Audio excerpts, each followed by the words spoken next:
Good afternoon.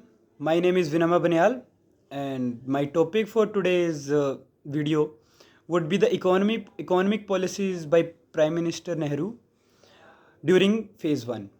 So, first we'll start with the early economic reforms that were established by Prime Minister.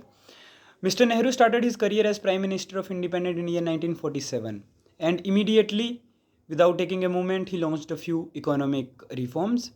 Mr. Nehru was a firm believer in state control over the economic sectors, especially his socialistic ideals revealed themselves in the way in which he introduced laws for land redistribution in order to curtail economic disparity among the landed and the landless classes.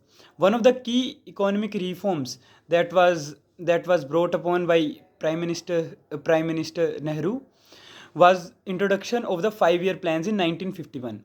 It was introduced to determine the mode of government expenditure and the grants in important development structures like agriculture, industries, and particularly education as well. The ideology that was guiding Mr. Nehru's economic policies was socialistic in nature, and without any doubt, socialism played a very important role in Nehru's ideological makeup. But at the same time, it was also considered very important by considered that Prime Minister Nehru himself denied any kind of overt social tendencies in economic policies that were adopted by him.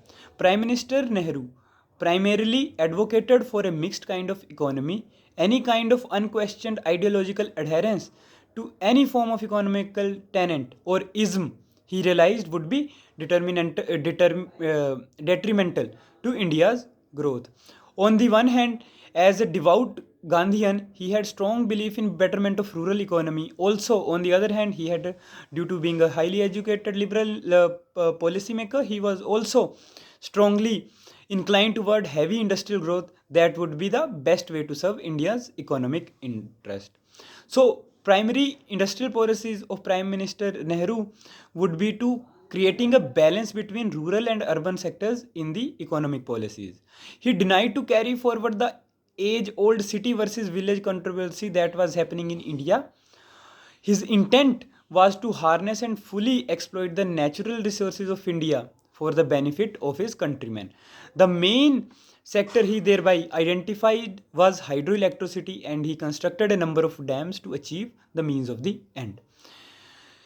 Prime Minister Nehru considered dams to be the very symbol of India's collective growth, and the reforms that he met were also indicative from this platform for agriculture as well. Now, for foreign investment, Prime Minister Nehru inspired industrialists to provide a fillip to India's economy. He had strict reservations on questions of foreign investment. Nehru was very wary of foreign investment. However, his nationalistic idea confirmed him in the belief that India was self sufficient to bolster its own growth. Although he did not officially decree the possibility of foreign investment in direct term, he did stress that the sector of foreign investment would be controlled by government rules in case there were possibilities of foreign investment.